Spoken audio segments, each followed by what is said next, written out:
Quem puder e quiser fechar os olhos, se concentrando, fazendo aí um momento de conexão com Deus, com o mais alto. A gente roga aos benfeitores espirituais que possam envolver cada um daqueles irmãos que, embora estejam distante de nós fisicamente, mas estão unidos no mesmo ideal do aprimoramento individual, coletivo, unidos aqui através dessa corrente do bem.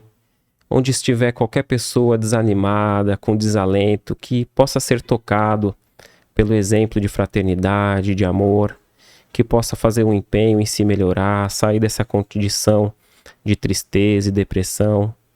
Pedimos a Jesus que envolva-nos em sua luz, que possamos aprender com o exemplo do Mestre, a servir e a amar como Ele nos amou. Rogamos também que esses benfeitores possam auxiliar, envolver todos os trabalhadores da Fraternidade Sem Fronteiras, aqueles que coordenam, aqueles que apadrinham, envolvam todos aqueles que são beneficiados, tanto lá no exterior quanto aqui no Brasil, que essa corrente do bem possa se unir e se ampliar cada vez mais. E que possamos aqui ser instrumento do bem e do amor, aprendendo juntamente com esse companheiro que está aqui conosco. Graças a Deus e graças a Jesus. Amém. Como que começou, né? Eu estava vendo até um corte do Luciano Huck, né? Falando assim, quando eu vi ali Fraternidade Sem Fronteiras, o nome, o logotipo, imaginava ali uma grande empresa por trás, né? Uma instituição muito grande, global, né? E eu confesso que eu também tinha essa impressão, né? E aí, depois a gente vai vendo que atrás de todo CNPJ, né, seja até do terceiro setor, existe CPF, né? Então tem ser humanos, né, por trás trabalhando. Então, como que chegou no que hoje a gente conhece, assim, essa tua tarefa, esse início, né, da Fraternidade Sem Fronteiras? Olha, Eder, aqui você já me remeto nos primórdios de tudo, né? 1984, 85, morreu mais de 1 milhão de crianças no deserto da Etiópia. E quem tem aí mais de 45 anos, 40, né? Vai se lembrar desse período onde teve uma grande movimentação mundial e apareciam muitas imagens. A gente cantava We Are The World. E a gente cantava na escola e nas televisões apareciam crianças morrendo à fome. Interessante que a partir daquele momento nunca mais aquela imagem saiu da minha cabeça, né? Nunca mais. E quando adolescente eu buscava algo, né? Aquela busca do adolescente, do jovem, né? Pelo sentido talvez da vida, aquele vazio existencial. Eu buscava os trabalhos sociais, né? Eu me lembro que uma primeira identificação com o trabalho social, ainda muito jovem, eu vi uma reportagem do Chico Xavier na televisão e mostrava que ele ajudava muitas pessoas. Naquele momento eu falei, mas eu quero ser igual a esse aí. Sim. Igual a esse Chico, né? E aí foi a minha entrada para o espiritismo, inclusive. Porque eu falei, mas se isso aí é esse espiritismo, isso aí eu quero conhecer mais. A partir daí eu comecei a me matricular em trabalhos sociais na periferia da minha cidade. Acontece algo interessante, que eu ficava feliz de participar de trabalhos sociais, mas existia um vazio ainda. Eu terminava de cumprir algum trabalho que me exigia tempo, esforço, dedicação. No final daquele trabalho, eu senti o vazio de novo. E o único caminho era continuar trabalhando. E eu ia buscar outros trabalhos. Eu lembro de uma época que eu participava de todos os trabalhos espirituais da casa, de segunda a sexta. Final de semana ia para cantar em hospitais, ia na periferia fazer trabalhos sociais, e a dor continuava. Até o ponto que eu falei, eu acho que eu tenho que montar um trabalho. Aí fundei um trabalho chamado Posto de Assistência Espírita Amizade na minha cidade. E aí quando eu terminei de montar, depois de uns 2 anos, já tinha muitas famílias sendo atendidas, evangelização infantil, trabalho social, um grupo muito bacana trabalhando, a dor volta novamente. E aí mais forte do que antes. Eu achava que eu estava obsediado, eu achava que eu estava, de alguma forma, perturbado. Só assim, caramba, tô trabalhando quase todo dia, tô me dedicando e não é o bastante, né? Exatamente, é isso que me vinha na mente. Mas o que que eu tenho que fazer, né? E aí foi justamente nesse questionamento, o que que eu tenho que fazer, eu tinha com 2 baldes de sopa finalizando o trabalho, que eu ia levar em uma das famílias, com 2 baldes de sopa, um em cada mão, olhando para o céu, o sol a pino, e chorando. Eu falava, Senhor, o que que eu tenho que fazer? E aí veio aquela ideia, voltava, porque a ideia de África, que foi onde iniciou o projeto Fraternidade Sem Fronteiras, o projeto de África sempre me vinha na cabeça, mas eu rechaçava, dizia, o que que eu vou fazer lá se aqui tem muita coisa para fazer, né? E aí vinha novamente, e eu sempre em busca, então eu disse, olha, Senhor, tá bom, eu vou para a África. Mas eu tinha que me organizar, porque eu não estava preparado para ir financeiramente, não tinha tempo, era representante de umas 10 empresas na época, trabalhava muito e tal. Mas estava resolvido, eu ia, estava decidido. Se era aquilo que era para fazer, eu ia, intuitivamente, tudo intuitivamente, Sim. né? Mas estava decidido. Aconteceu, Éder, algo muito interessante aí. Depois de um mês, eu estava numa outra cidade, eu sou originário de Campo Grande, Mato Grosso do Sul, e eu estava em Cuiabá, no Mato Grosso, com um E, irmão, e esse trabalho que você tinha da sopa, desse grupo Amizade, era em em Campo Campo Grande, Grande. Mato Grosso do Sul. E eu estava, fui fazer a visita para um irmão em Cuiabá.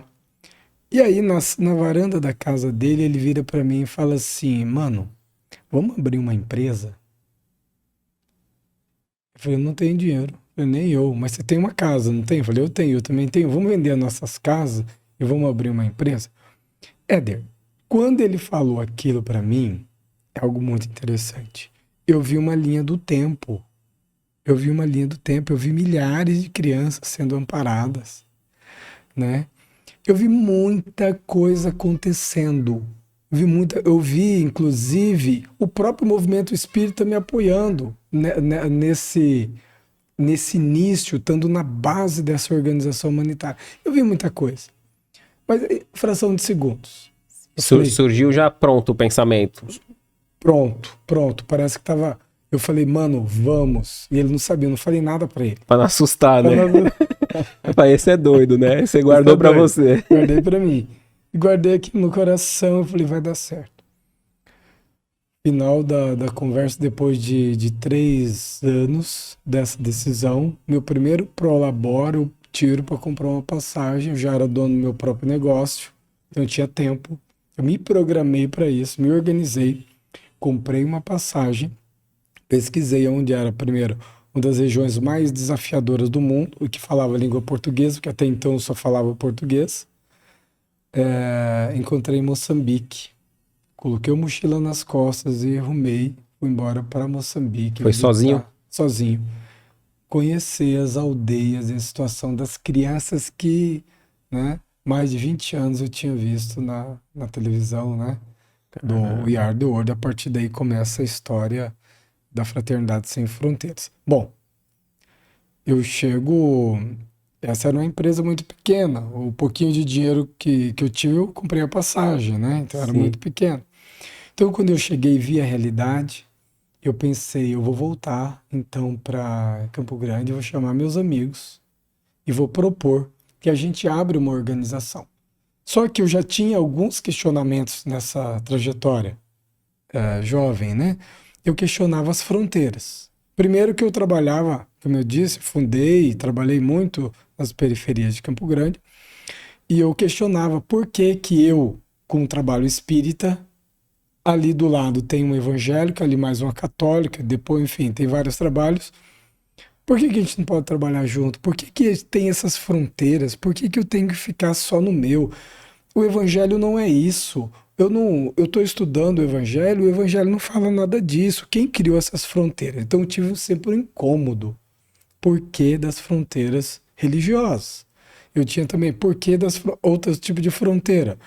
Por que que o meu país eu tenho que construir muros extremamente altos, com cercas eletrificadas, para que o pobre, sabe, não possa entrar no meu país que é rico. Então aquilo me machucava também.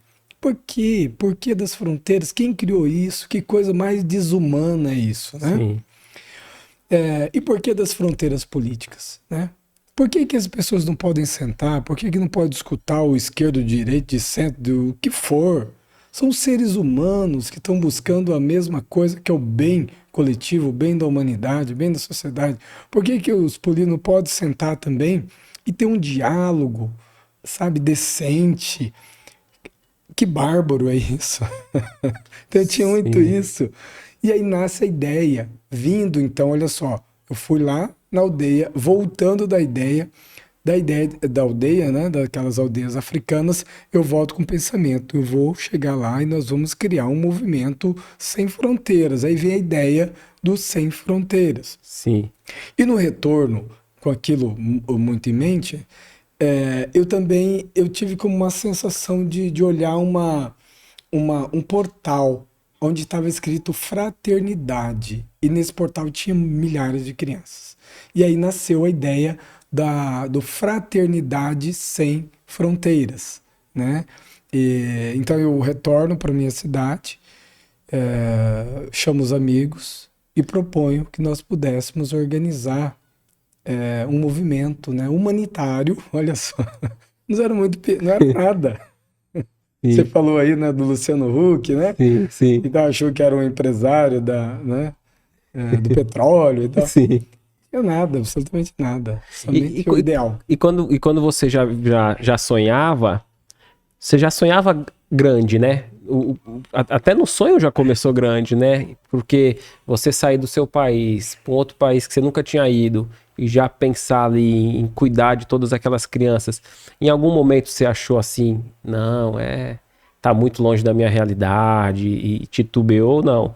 Quando a partir do momento que você teve essa visão, isso tudo, você teve certeza de mergulhar 100% ali de cabeça. Porque quando você volta e propõe para os amigos, eu fico imaginando qual que foi a reação deles. Então, a metade aceitou, a metade se afastou de mim, né? Alguns diziam assim: você é um visionário, você tá. E muitos conceitos, né? E até um aprendizado para nós, né? Muitos diziam: mas o que que você vai fazer lá se tem muita coisa para fazer aqui? E começavam as críticas, né? Você tem que fortalecer o movimento aqui é a sua missão, não é em outro lugar, né? Você tá, enfim, vários conceitos. Eu lembro de um amigo que eu fiquei conversando 3 horas, ele defendendo uma ideia, eu defendendo outra, né? E era um amigão e tal. Mas parte desses amigos abraçaram e nós fomos buscar outros, né? E aí iam chegando naturalmente. Eu lembro que a gente fundou a organização, a gente não tinha dinheiro nenhum, e eu comecei a fazer eventos. Então eu fui atrás de amigos e mais amigos, a gente conseguiu fazer um almoço para 1.000 pessoas. Na época eu consegui juntar, hoje em torno de US$ 5.000, né? Foi o dinheiro que nós começamos a fraternidade. Aí eu pego esse dinheiro, viajo de volta, e nós vamos começar algum trabalho aqui. Agora eu vou contar umas coisas muito interessantes. Nessa primeira viagem, eu conheci uma pessoa que fazia um trabalho com crianças com câncer na capital Maputo. Mas foi uma visita, 2 visitas rápidas. Uma semana antes de eu voltar, já com esse dinheiro, eu não sabia exatamente o que eu ia fazer, mas eu queria trabalhar com crianças órfãs, ou apoiar alguma instituição, mas eu queria aquela ideia da criança órfã na mente desde da adolescente, desde criança, né? Eu queria trabalhar naquele segmento. Essa minha amiga, uma semana antes, ela me chama: Wagner, você não vai voltar para Maputo? Eu falei: tô indo semana que vem. Ah, então eu quero que você fique na minha casa. Eu falei: não, mas não conheço muito bem, então, né? Não, não, você vai ter que ficar na minha casa, ficar na minha casa.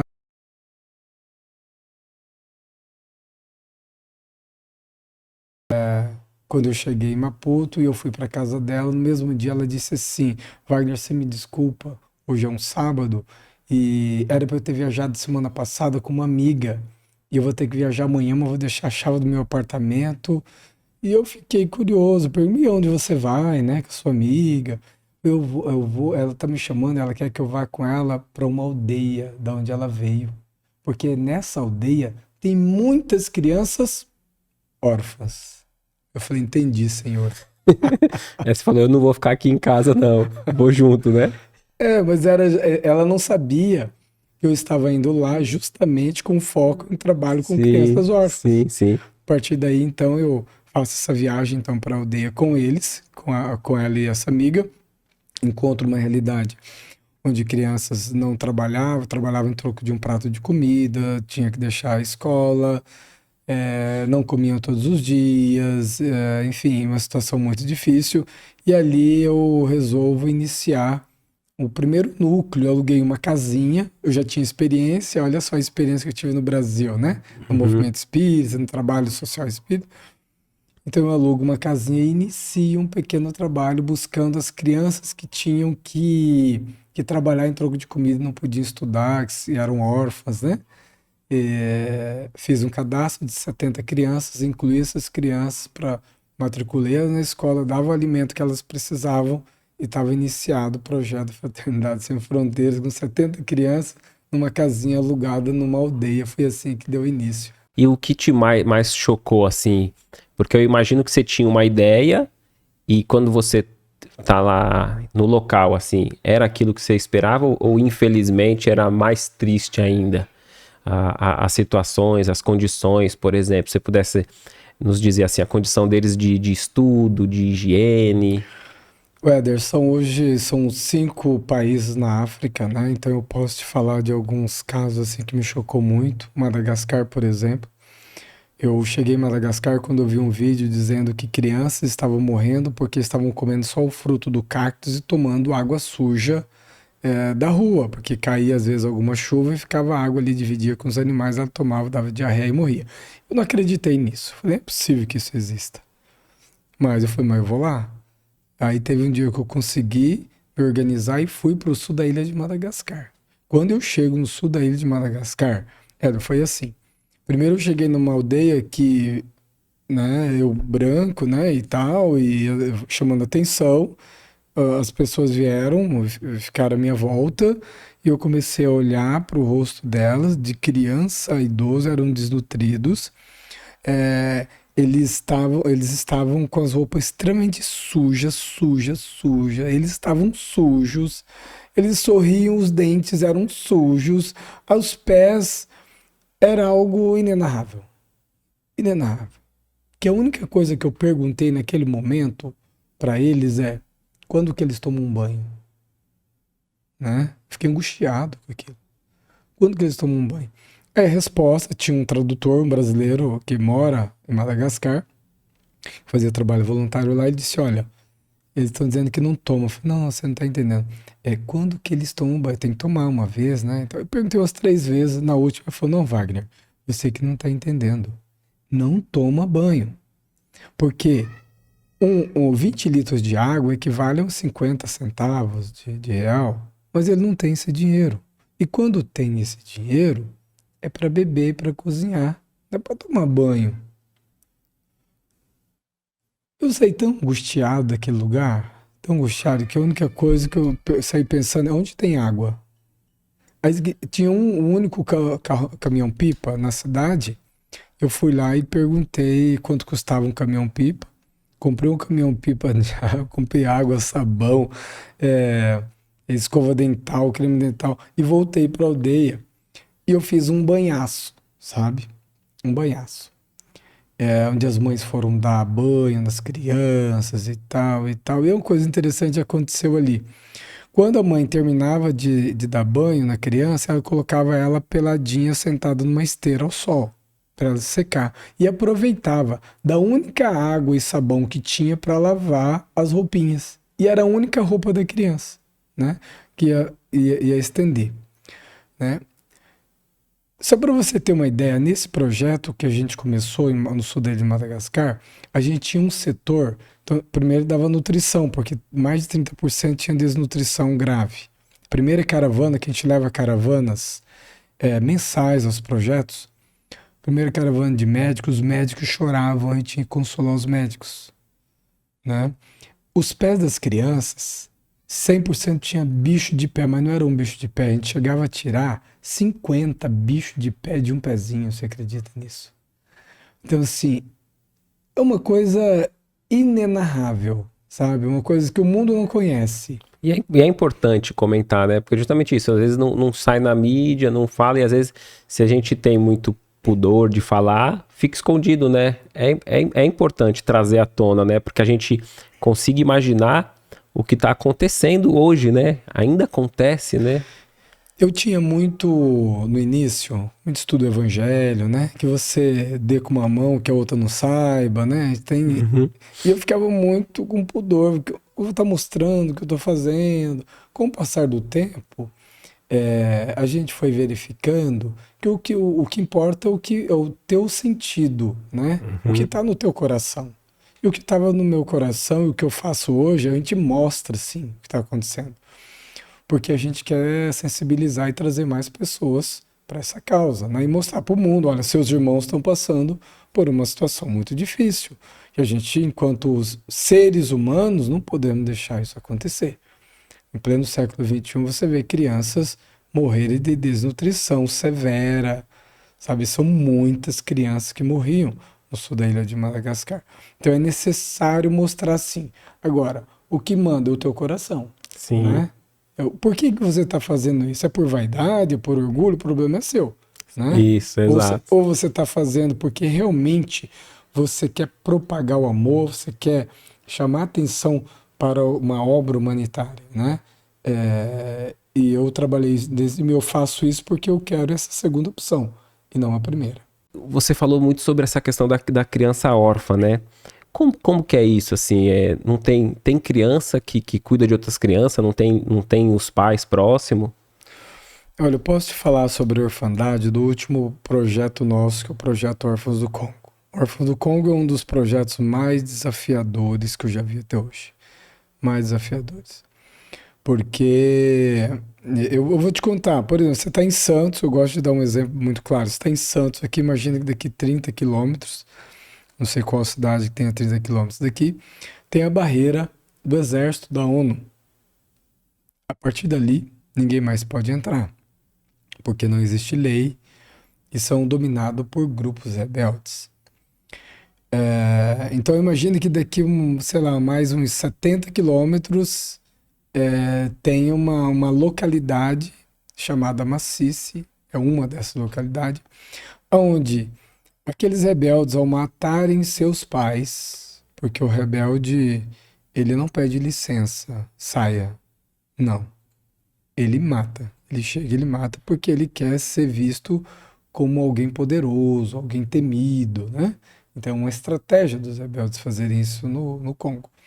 E aí ficam muitas crianças. E às vezes essas crianças ficam até mortas junto com ou ficam ali vivas junto com os pais mortos, até que um vizinho, ou alguém de alguma forma, ou eles mesmo pequenininhos, vão buscar ajuda.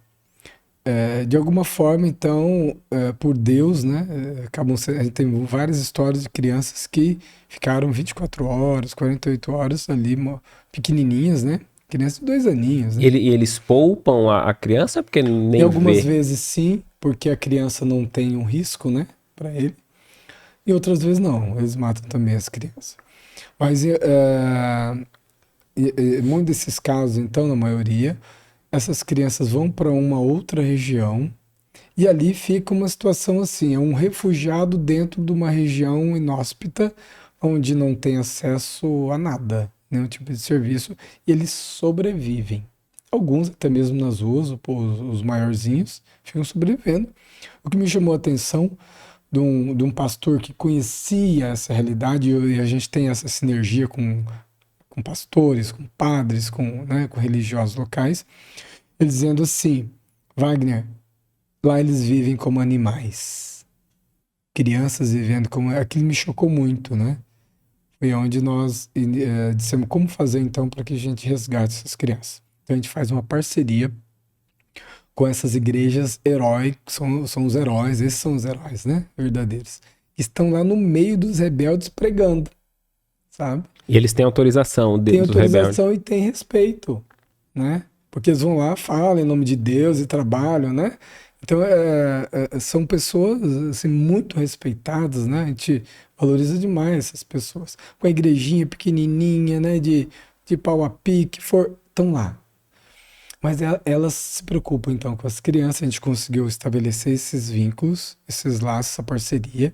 Então, eles vão, normalmente, como pastores religiosos, identificam ali, então, as crianças que mais precisam, porque tem isso também.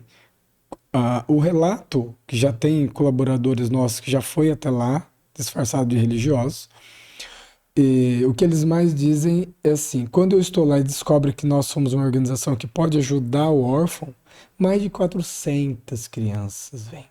E eles pedem. E alguns falam: leve, ou quem tem filho, leve o meu filho, né? Leve esse, leve aquele e tal. Em cada ida a gente traz em torno de 20 a 30 crianças. A gente aluga motos, tá? Porque só chega de moto lá. Em cada moto dessa vem 3, 4, 5 crianças numa moto. E anda durante 4 horas nessa moto, até chegar aquele ponto que eu disse, que é onde passa a ONU, e aí nós temos um carro lá, então, para poder pegar essas crianças e vamos direto para o hospital, porque muitas delas ficam uma semana, até 15 dias hospitalizadas, para depois a gente poder levar essas crianças para o nosso orfanato. Hoje já são 312 crianças que nós tiramos ou das ruas, né? Porque às vezes o problema social está ali, né? Esse pai, essa mãe morreu, essa criança ficou e foi para a rua, ou resgatado, que é a grande maioria dessas regiões de conflito. Agora imagina o tamanho da dor de uma mãe a ponto de entregar seu filho para um desconhecido, né? Eu lembro de uma situação como essa, que eu estava no nosso orfanato e eu conversando com com uma criança quase no colo ali, né? E, e aí um colaborador estava lá na aldeia. Então ele começou a me mandar foto. E a criança estava, chamada Richelle, estava no meu colo. E ela olhou e começou a falar. E alguém falou: Olha, ele está dizendo que é a mãe dela. Eu falei: A mãe dela, mas não é órfã? Né? Me chamou a atenção. Mãe dela, é de verdade? Sim, sim, essa aqui está dizendo que a mãe, esse aqui é o irmão, esse aqui é o primo. Eu falei: Não, mas então ela tem família. Né? Me chamou a atenção.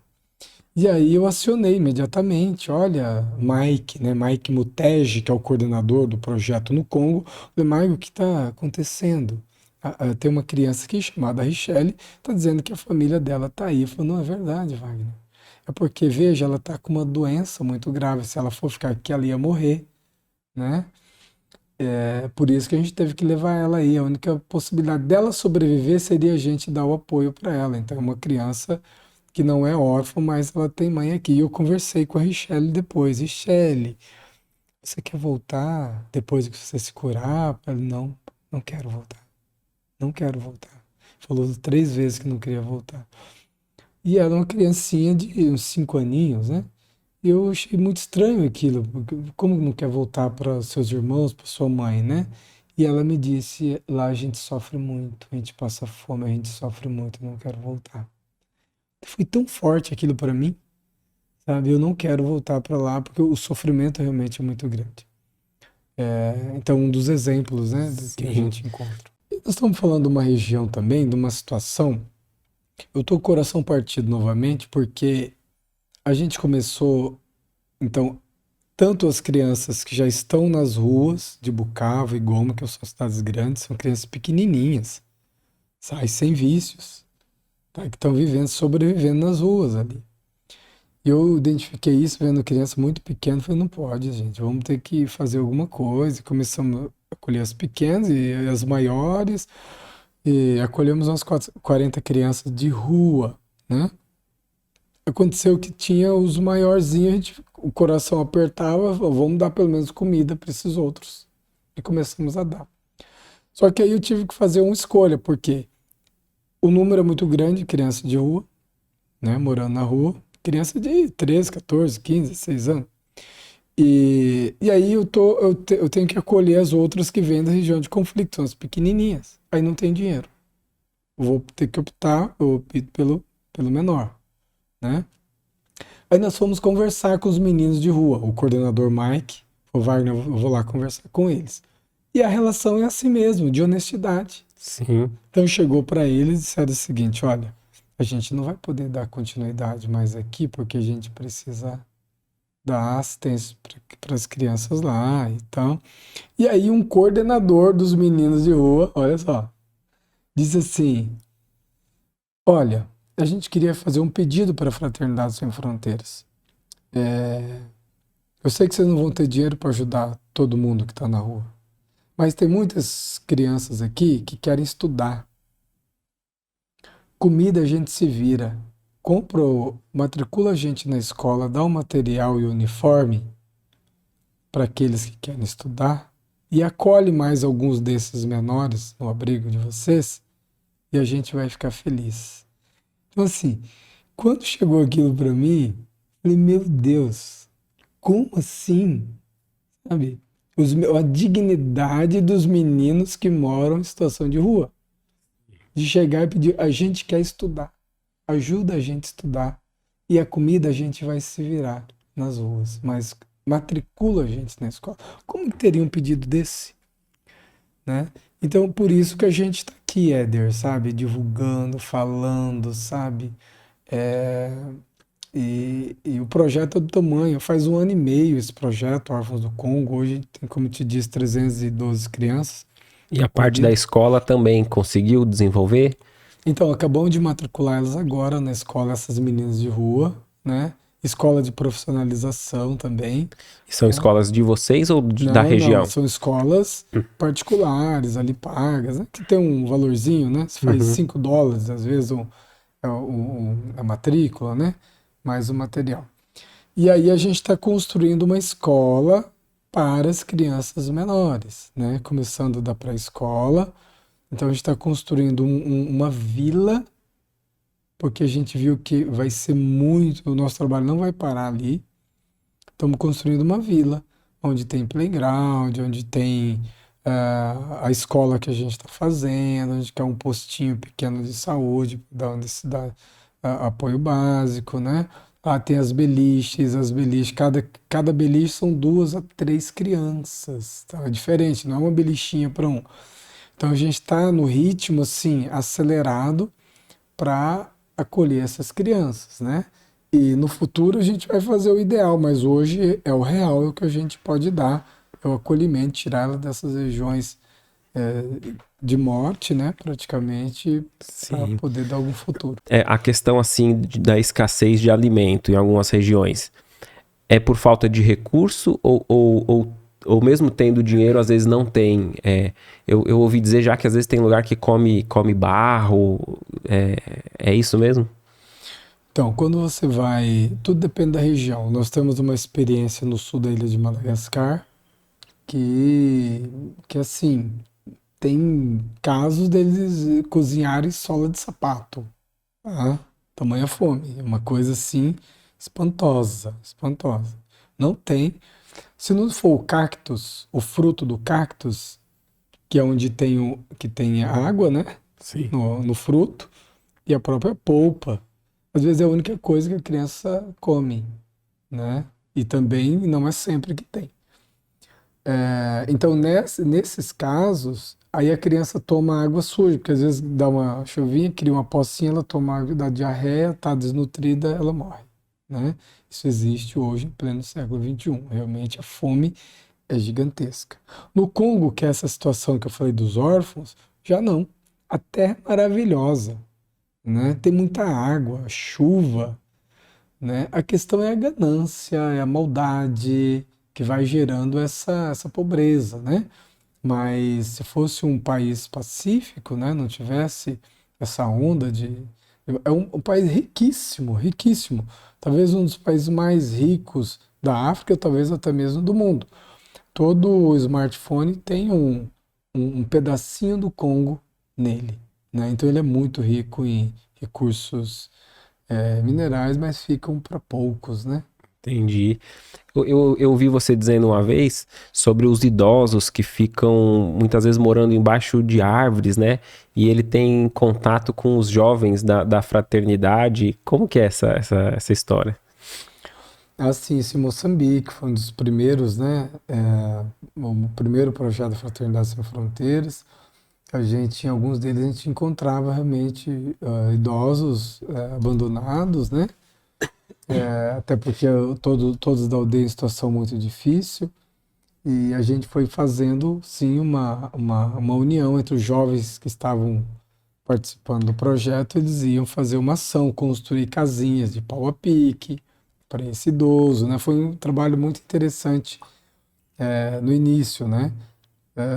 Agora, recentemente, o Alok, né? Teve em Moçambique e visitando deixa eu ver que interessante, visitando uma senhora que estava 3 dias sem comer, era quase cega, né? Catarata e tal.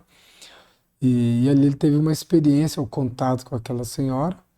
E a partir dessa experiência com ele, ele fundou o Instituto Alok hoje, né? Hoje ele doa os royalties lá dos recursos que ele tem para uma fundação. Hoje ele já doou 30 milhões para a sua própria fundação e ajuda mais de 100 entidades brasileiras, né?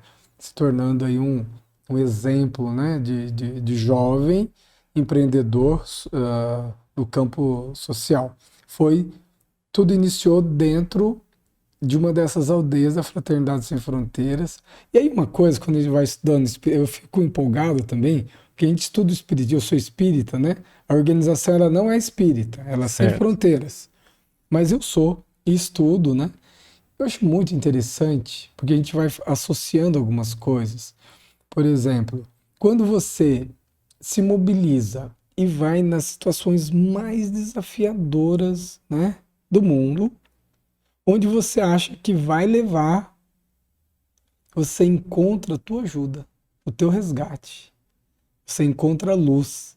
E aí tem uma passagem de Jesus que diz: quando fizeste disso aos mais pequeninos dos meus irmãos, é a mim que você está fazendo. Então, o próprio Cristo está ali, sabe? De tal forma que fazer o bem, de tal forma que você se aprofundar e ir em busca realmente com amor, né?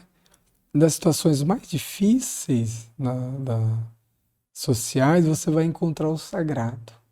Quando você encontra o sagrado, esse sagrado ele te ajuda muito mais do que você está ajudando. O que aconteceu com a Loki, comigo, acho que com todo mundo que se dedica ao trabalho social, humanitário com muito amor, né?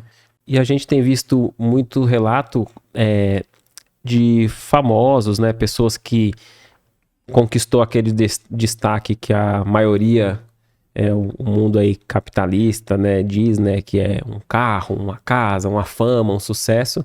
E a gente tem visto, né, não vamos citar nomes, mas de artistas com depressão, com tristeza. E porque muitas vezes eu acho que eu estava refletindo enquanto você falava, um ideal de vida voltado só pro eu. E isso não preenche, né? Então é minha fama, meu sucesso, minha conquista. E aí quando vai ver, fala aquela frase do Raul Seixas, né? Foi tão fácil conseguir, agora eu me pergunto, e daí, né? Tem uma história que retrata muito isso. Foi um desses caravaneiros, né, visitando um dos projetos da Fraternidade Sem Fronteiras. Depois a gente faz umas visitas além do trabalho humanitário que é feito, né? Ele era médico, mas em algum momento ele deixa a parte da medicina e vamos visitar os seres humanos, visitar as pessoas, né? Conhecer as realidades, as histórias. E a gente foi entrando então numa casa, e uma senhora idosa com as 5 crianças, uma casinha de pau a pique, então cantando, né? Para ele, para nós, né? E uma alegria tão grande. E aí ele vai lá e pega uma cadeirinha, que às vezes só tem uma cadeirinha plástica ali, alguma, e coloca para você e senta na esteira, né? Como, tipo, seja bem-vindo, o melhor que eu tenho, eu te ofereço, né? E ali, passando aquele momento, e quando a gente foi saindo, a pessoa para na rua e começa a refletir. Assim, olha, a minha cama é maior do que a casa dela. E ela tinha um fogãozinho com 3 pedrinhas, né? E uma caçarola ali, né? Uma panelinha. Então a minha cama é maior que a casa dela.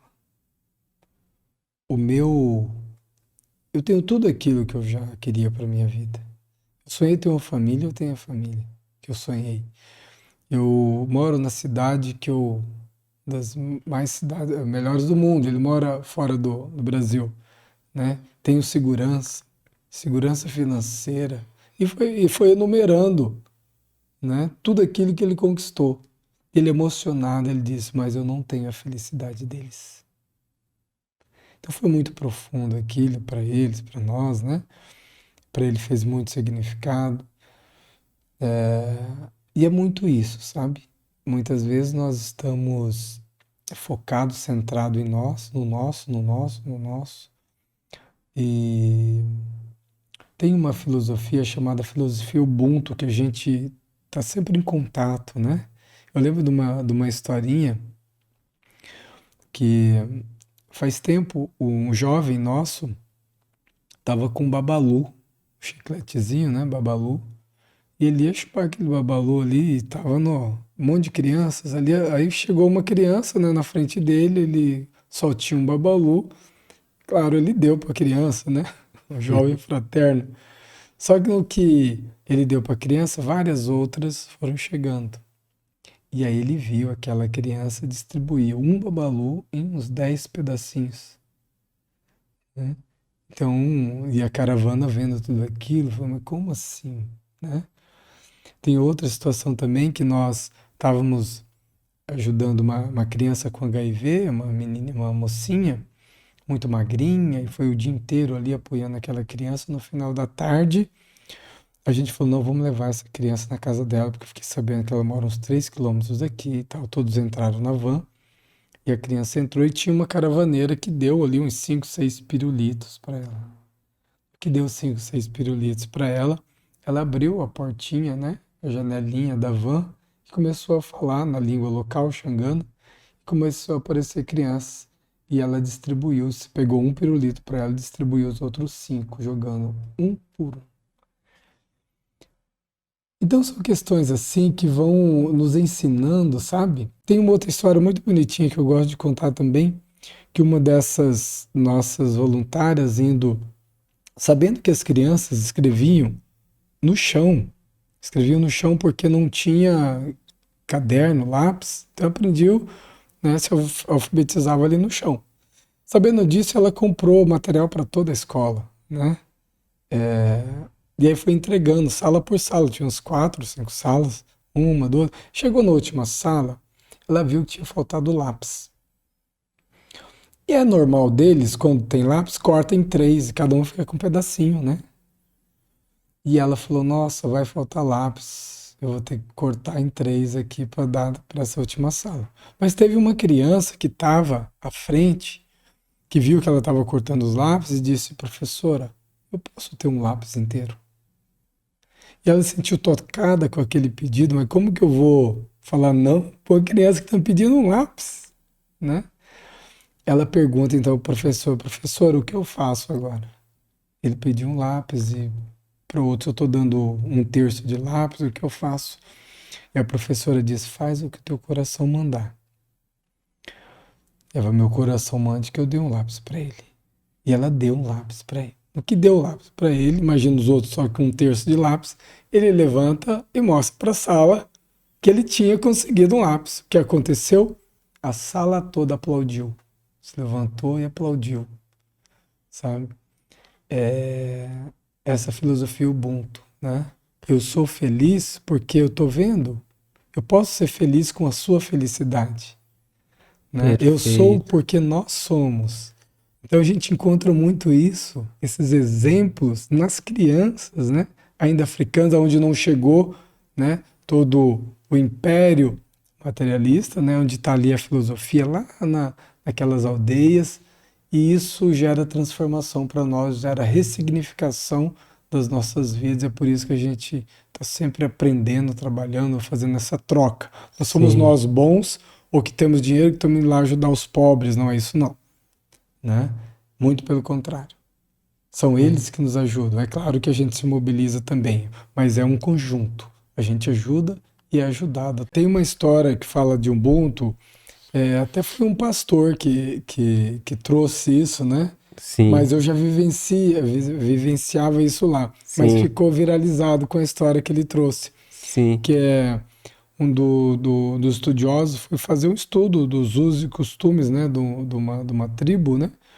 E, e aí ele propôs uma brincadeira ali, né? Eu falei, olha, eu vou comprar um cesto de chocolate, vou colocar ali, e aí vou dizer ok, e o que chegar primeiro vai ganhar o cesto de chocolate, né? Então se prepara, todo mundo preparado ali, o cesto de chocolate lá debaixo d'água. Ele disse ok, as crianças se levantaram, deram as mãos, correram juntas, caminharam juntas, chegaram juntas no cesto de chocolate, comemoraram juntas, né? E comeram o chocolate juntas. E aí o estudioso, antropólogo, né, diz, mas, né? Como assim, né?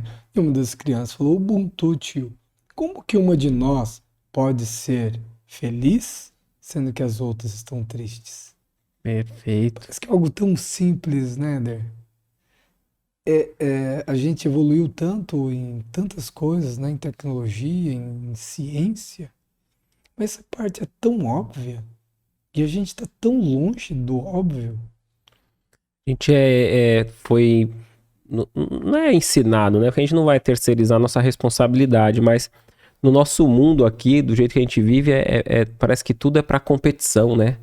Na sala de aula, no trabalho, é sempre competindo, né? E acredito que esses exemplos mostram que eles vivem de forma diferente. Wagner, você tinha dito que anteriormente você ia e voltava durante o ano lá. Hoje você mora lá? Sim, hoje eu moro do lado de um campo de refugiados no Malau, no projeto Nação Ubuntu, né? Então eu moro lá com a minha família, né? É, e ali nós apoiamos as pessoas do campo de refugiados. Ainda temos o projeto Nação Ubuntu, onde esse projeto, por exemplo, ele apoia famílias em extrema vulnerabilidade, porque são famílias que a ONU dá tipo US$ 5 por pessoa por mês, para você se alimentar, parte de higiene e tudo. E em parte delas a ONU não consegue dar esse dinheiro, né? Tá, então são pessoas que estão nesse campo de refugiado, mas não têm recursos. Não tem recurso. E ele não pode sair também dali. Então a gente encontra, sim, são centenas e centenas de mulheres com filhos que têm que serem prostituídas, né? Às vezes com valores muito pequenos para poder alimentar seus filhos. Então, só dessas mulheres são 340 mulheres que nós tiramos, né? E assim, elas não querem. Quando elas recebem, e é US$ 50 que elas ganham, cada uma ganha US$ 50 por mês para ser voluntária, né? Não é um salário, é uma ajuda motivacional. Elas vibram, elas pulam, elas ajoelham até nossos pés, sabe? É até constrangedor. Quando elas sabem que ela vai poder trabalhar no projeto Nação Ubuntu e não mais precisarem se prostituir para alimentar seus filhos. É algo tão chocante isso, né? E aí ela acaba trabalhando. Nós temos 12 hectares de produção de alimentos, elas vão trabalhar o dia todo. Eu lembro que esses dias eu fiquei até chateado, falei, nossa, tão pouco. Porque a gente acaba US$ 15 disso é para a gente dar alimentação para ela, dar creche para as crianças, né, menores, e 35 vai para ela. É muito pouco, mas é um pouco, ela é digno, né? E aí eu falei, não, mas ela está trabalhando de manhã e à tarde, ela podia trabalhar só um período então, né? Enfim, para ela ter um tempo para buscar alguma coisa e tal. A gente levou essa proposta para elas. E elas recusaram. Falou, não, a gente quer ficar de manhã à tarde, porque a gente estando aqui, a gente está em contato com as pessoas, a gente está sorrindo, a gente está trabalhando, a gente está cantando, a gente está se alimentando, a gente é feliz aqui. Porque quando ela volta para o campo, é uma casinha de pau a pique num aglomerado, né? É tipo uma favela aqui de pau a pique, Uhum. né? E a gente não tem perspectiva lá, a gente sofre lá, a gente quer ficar aqui, aqui é um momento de alegria nossa. Então o projeto Nação Ubuntu, ele promove isso, né? Oficinas de trabalho, de biocarvão, de costura, fábrica de sabão, marcenaria. Então são várias frentes para que possa, de alguma forma, gerar alguma renda sustentável, né? E principalmente renda para eles, né? Então é um projeto, a gente mora lá, mais ou menos uns 2 anos e meio, né? E a partir dali a gente também administra os outros projetos, estão mais Sim. próximos da África, né? E hoje o projeto não está só lá na África, né? Tem os projetos também no Brasil. Quantos projetos são? Então, a Fraternidade são 11 projetos, sendo 5 na África, 4 gerenciados pela Fraternidade. Um é um projeto apoiado chamado Chamando o Futuro, que também trabalha com órfãos no Senegal. E no Brasil, a gente tem mais 6 projetos, né? A gente trabalha aqui apoiando algumas organizações, por exemplo, Retrato de Esperança, que constrói casas no sertão, já foram várias, pega-se uma vila e dá sustentabilidade, fura poços, reconstrói casas, né? E dá um suporte para esses vilarejos, chamado Retrato de Esperanças, e a gente é parceiro, a gente dá o suporte para essa organização. Outros que trabalham com doenças raras, como microcefalia, em Campina Grande, na Paraíba, eles trabalham apoiando, então, o Amor Sem Dimensões, que faz o trabalho de reabilitação de crianças com microcefalia.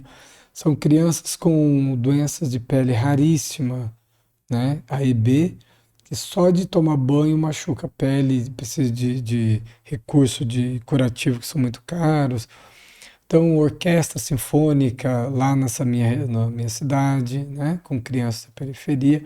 Fraternidade na Rua, são vários polos, né? São Paulo, Rio de Janeiro, Belo Horizonte, Campo Grande, né? Que trabalham com pessoas em situação de rua. E agora também são mais 4 polos nos Estados Unidos, voluntários dos Estados Unidos, né? Vendo o trabalho aqui, a gente também hoje está em 4 polos nos Estados Unidos, incrível que pareça. Olha só, a gente está Legal. numa das regiões mais pobres do mundo, mas também estamos numa dos países mais ricos do mundo fazendo o trabalho, né? Justamente mostrando que onde tiver a situação mais desafiadora, são nossos irmãos. Eu tenho um conceito que é o seguinte, que uma vez um amigo falou, ficou muito forte. Nós precisamos nos olhar como irmãos, né? Então, se você tem uma família de 5, 6 pessoas e tem um desses irmãos que está passando uma situação mais difícil, é natural que os outros se movimentem e ajudem aquele que mais está precisando. Então, esse é o nosso conceito também. Sim. Nós somos irmãos, não somos benfeitores, pessoas boas, não. Nós somos uma grande fraternidade, né? Perfeito. E a gente atua onde mais precisa. Ah, precisa aqui no Brasil? Precisa no mundo todo. A parte do apadrinhamento é muito forte, né? Eu vi um vídeo, né, mostrando uma pessoa que apadrinhou uma criança e ela acompanhando, né, o desenvolvimento, tá indo para a faculdade e tal. Esse apadrinhamento, ele sabe para que criança vai ou é uma ajuda geral? Quem entrar no site pode escolher o projeto para ajudar? Como que é essa questão? Então, no início até a gente fazia, sabe? A gente fazia um cadastro de uma criança, colocava até a fotinha da criança e o nome do padrinho e tal. Com até 2.000 crianças a gente conseguiu fazer. Hoje são 34 mil, impossível. Sim, Então a gente tirou porque ia ficar um trabalho administrativo gigante, né? E o sim, recurso ia ficar mais na administração do que direto na perfeito, criança. Então a pessoa ela apadrinha um projeto. perfeito. Órfãos do Congo, por exemplo, o custo de uma criança é $100, então R$ 500. Então a pessoa, mas ela pode apadrinhar com R$ 25. Eu preciso de 20 padrinhos para uma criança, ou 10 de 50, né? Ou 10 de. E tem valores fixos no site ou não? Sim, são valores de 25, 50, 100, 500, 1.000, enfim, a pessoa pode fazer o apadrinhamento que ela puder fazer, né? Esse é o coração do projeto.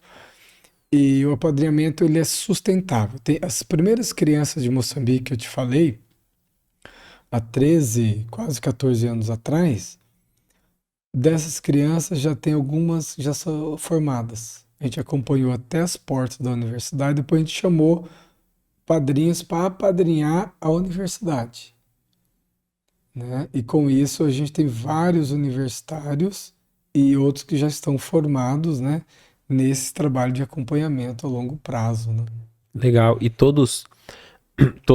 as pessoas que são ligadas à fraternidade são voluntários ou vocês chegaram a precisar contratar para manter acredito que a base mais sólida?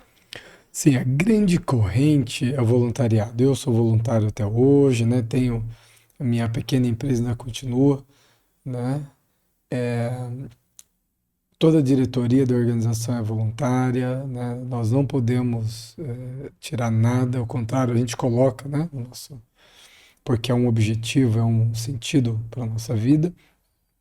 Mas é claro, nós temos uma organização financeira, são sites, comunicação, uma parte administrativa que é fundamental que a gente tenha para. Porque nós somos quase 20 mil padrinhos para sustentar, né? 76 polos de trabalho, mais de 30, são 500 mil refeições por mês, para você ter uma ideia. São, enfim, é um Sim. movimento muito grande. Para isso, a gente precisa de uma organização, né? De um sistema, né? Bem organizado, de um site bem organizado, de uma comunicação, né? Com isso, sim, a gente tem um grupo, né, pequeno de contratados e a grande maioria são os voluntários no Brasil e a gente forma grupos fora do Brasil também. São brasileiros que estão na Europa, nos Estados Unidos, né? E outros países. E é muito lindo porque no mês passado eu tive entre no interior de Minas Gerais e em algumas cidades dos Estados Unidos. Em todos os locais se encontra a mesma essência, sabe? São pessoas que às vezes estão vendendo cupcake, ou estão vendendo, tá fazendo um almoço, está mobilizando sua cidade, uma cidade de 20 mil habitantes, sabe? E eles são representantes da fraternidade ali, fazendo eventos, bazares, né?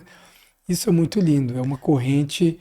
Fraternidade hoje é bancada pelo padrinho. Ela é que sustenta, é a corrente de fraternidade que sustenta todo esse movimento que vocês veem. Quando a pessoa entrar no site e vai contribuir, ela acredita que tem um tempo assim de vou contribuir tanto por mês. E aí vai descontando, ela vai contribuindo todo mês.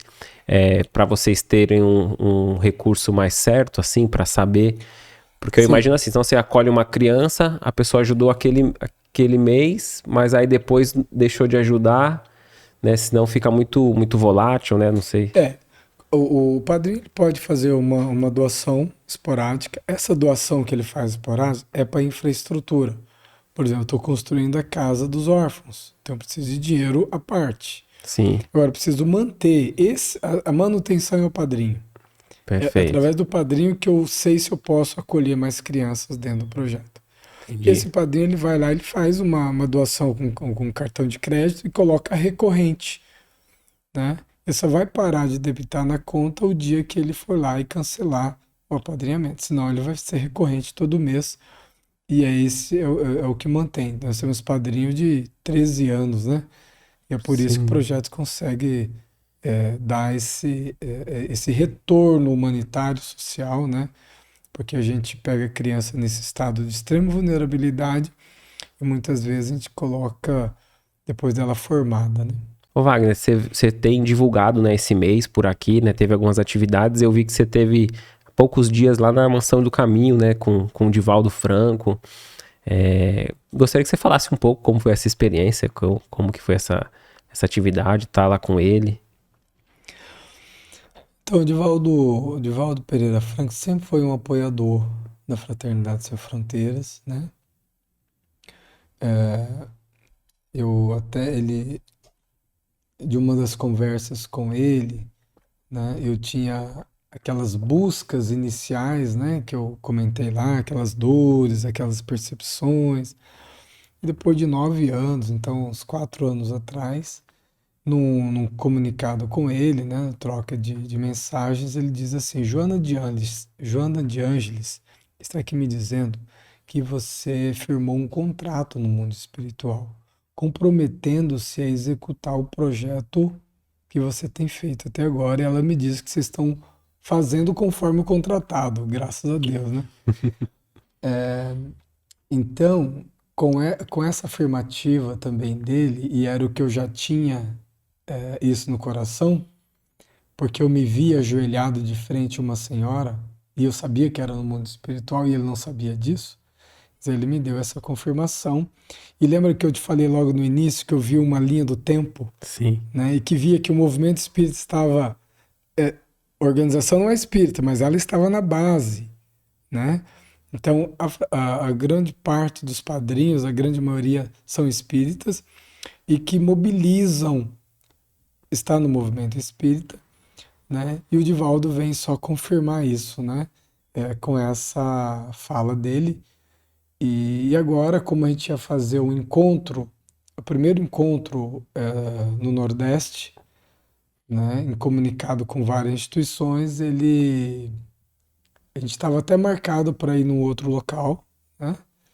E eles disseram, não, a gente gostaria que a fraternidade está aberta à Mansão do Caminho para a Fraternidade Sem Fronteiras, desenvolver o encontro, e foi uma alegria, foi muito lindo, ele está bem fraquinho, né? Depois de uma Covid que ele teve, ele tá muito cansado, mas ele descansa durante o dia para ter algum tempo durante a noite, mas para ele foi um prazer estar com a gente, nós muito mais ainda, né? De fazer na Mansão do Caminho e ter o fechamento do nosso encontro com o Divaldo, foi uma alegria. Legal. E eu vi essa live, né, essa transmissão, e eu achei interessante que ele falando sobre a fraternidade, ele disse que as atividades aqui no Brasil foi o seu preparo para lá, né? E eu lembro de uma outra fala do Divaldo, quando uma moça chegou pro Divaldo e falou: Ô, Divaldo, eu queria tanto também adotar 600 crianças como você fez, né? Mas é que eu não tenho tempo, recurso. Aí ele não precisa começar pelas 600, começa com uma, né? Então acho que a gente às vezes se sente motivado, né? Conhecendo tanto o trabalho da Mansão do Caminho quanto a Fraternidade Sem Fronteiras, mas é necessário que, embora a gente possa sonhar grande, começar a desenvolver na nossa região também, né? Porque senão a gente fica muito assim, esperando um recurso, esperando tal. E aí quando vai ver a nossa encarnação passou, né? Que mensagem que você podia dar assim para um incentivo para nós, né? Éder, eu acho que assim, o projeto de Deus, né, na Terra, a missão de Jesus na Terra, é que nós nos tornemos melhores. É que nós nos tornemos pessoas que mais fraternas, mais respeitosas, mais amáveis, mais caridosas, né? Que a gente exercite essa bondade. Se e onde você foi colocado, você foi plantado para florescer ali, não é lá, né? É, Então, onde você está é o melhor local, né? Tem uma mensagem de Sheila que fala sobre isso, né? Onde você está com as melhores pessoas que você precisava estar, você está no melhor local que você precisava estar para o seu melhor desenvolvimento. Então, acho que a gente precisa aceitar aonde eu estou, né? E começar ali, né? Essa minha espiritualização, é começar ali esse meu desenvolvimento, com a paciência, com o trabalho, com a dedicação. Agora, eu diria o seguinte: vai em frente, faz algo a mais, vai um pouco além, se esforce um pouco mais, crie um pouco mais de disciplina no pequeno. Porque se você for fiel no pequeno, você também será fiel no grande. Se você não for fiel no pequeno, você também não será fiel no grande. Então, são recursos pedagógicos. Olha só. Então, esse teu pequeno, ele pode ser tão grande quanto qualquer coisa. Por quê? Porque você pode ter se espiritualizado nesse chamado, entre aspas, pequeno, que não é pequeno. Já é uma preparação, né? É uma preparação. E talvez onde você está, você já desenvolveu aquilo que você precisava desenvolver, tá? Sim. Porque o projeto de Jesus não é um grande movimento, é a sua transformação moral, é o teu crescimento espiritual. Então, aonde você está, é o teu lugar para você iniciar esse projeto. Não precisa esperar dinheiro, não precisa esperar o tempo, é ali, é aqui e agora, né, que é o nosso começo. E se ele for te convidar para fazer algo além, isso vai acontecer de forma natural, mas você precisa ser fiel no pouco, no aqui e no agora. Perfeito. E para quem está acompanhando, né, e às vezes já chegou numa fase mais madura da vida, né, eu lembro que eu vi um documentário da Cora Coralina, ela foi lançar o primeiro livrinho dela e ficar conhecida e desenvolver algo para aquilo que ela veio fazer já bem idosinha, né, então não precisa se lamentar, fala, pô, perdi minha encarnação, né, ainda dá tempo para cada um de nós se esforçar, né.